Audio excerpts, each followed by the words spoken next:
Gentleman from Georgia. Mr. Speaker, at this time I'm pleased to yield 2 minutes to my friend, Mr. Pence. Gentleman is recognized for 2 minutes. Thank you, Mr. Speaker. I ask unanimous consent to revise and extend my remarks. Thank you, Mr. Speaker, and I thank the gentleman for yielding. I rise as a co-sponsor and urge strong support of my colleagues for the Cut, Cap, and Balance Act, H.R. 2560. You know, I really believe if you owe debts, pay debts.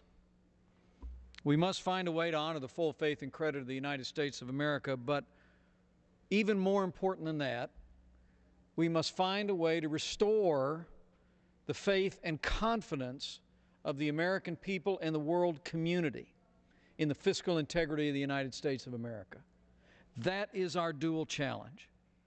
After years of runaway federal spending by both political parties, after failed economic policies by this administration, we find ourselves at a place of unprecedented fiscal crisis. More than a $14 trillion national debt, $1.65 trillion deficits, and we now borrow more than 40 cents of every dollar that we spend here in Washington, D.C.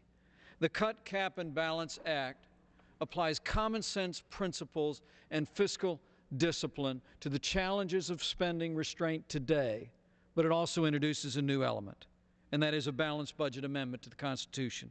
Yes, we cut spending by $111 billion next year, about $5.8 trillion over 10. Yes, we cap federal spending to back under 20% of GDP. But I think the time has come to make any increase in the debt ceiling contingent on sending a balanced budget amendment to the states, and here's why. Washington, D.C. is not only broke, it's broken. Let me say again.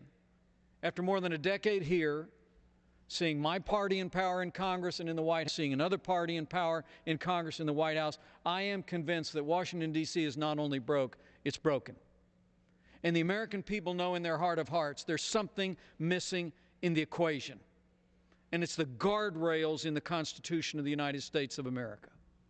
It is the guardrails that say it must be the objective of the Congress and of this and of future administrations to live within our means.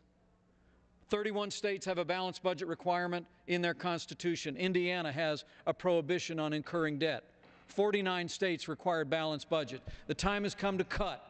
The time has come to cap spending. But the time has come to make any increase in the debt ceiling contingent on sending a balanced budget amendment to the Constitution to the states for ratification, and this we must do. Gentleman's time has expired. Speaker, I yield Gentleman from Massachusetts. 30 seconds to the gentleman from Illinois, Mr. Jackson. Mr. Chairman, Mr. Speaker,